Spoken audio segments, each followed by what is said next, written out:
Demi mencari setetes air di padang pasir, seorang pria menusuk-nusuk pasir dengan besi. Tiba-tiba tanah itu runtuh dan perlahan tenggelam. Ia segera berteriak memanggil teman-temannya dengan penuh semangat. Mereka pun mengeruk pasir dengan tangan, hingga menemukan tumpukan kayu yang menutupi sesuatu. Setelah dibongkar, ternyata ada sebuah sumur tua di bawahnya. Sumur itu terlihat sangat dalam. Mereka mencoba melempar batu, tapi tak terdengar suara air. Namun, mereka tidak menyerah. Seorang prajurit disuruh turun untuk memeriksa. Benar saja, dasar sumur itu kering kerontang. Saat ia hendak naik kembali, tiba-tiba terdengar suara tetesan air. Ia mencari sumber suara itu dan menemukan tetesan kecil dari celah bebatuan. Senyumnya merekah. Ia menampung tetesan itu dengan tangannya lalu menjilatnya sebelum meletakkan gelas di bawahnya. Setelah sekian lama menunggu, 2 gelas kecil pun akhirnya terisi penuh. Rekannya di atas menarik gelas itu dengan hati-hati. Meski hanya seteguk, air itu mampu membuat wajah mereka kembali tersenyum. Mereka sudah berhari-hari terjebak di padang pasir dan persediaan habis. Saat masalah air terselesaikan, muncul masalah baru. Dari kejauhan, kendaraan musuh terlihat mendekat. Semua prajurit segera mengambil senjata dan bersiap bertahan. Musuh menunduk, melihat jejak kaki,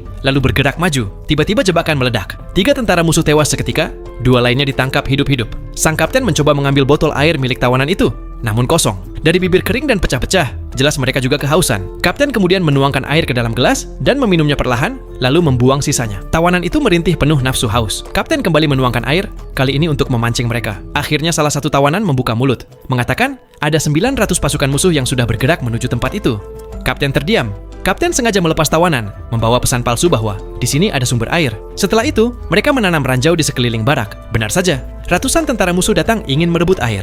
Kapten memerintahkan pasukannya untuk tetap tenang. Mereka berlindung di balik dinding, menunggu musuh menginjak ranjau. Ledakan mengguncang. Ledakan demi ledakan menghancurkan barisan lawan.